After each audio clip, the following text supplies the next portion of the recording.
Hello guys, welcome to another video in which we would be discussing about how to remove and clean Bosch washing machine filter. Are you having trouble locating the Bosch washing machine filter and cleaning them? Don't worry, in this video we'll help you find a solution for it. The Bosch washing machine filter is located on the bottom right corner.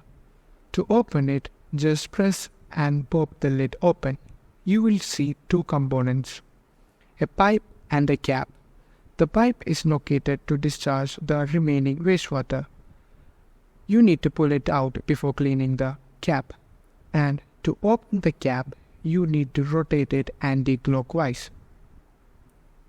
After rotating it anti-clockwise, you will be able to pop it open.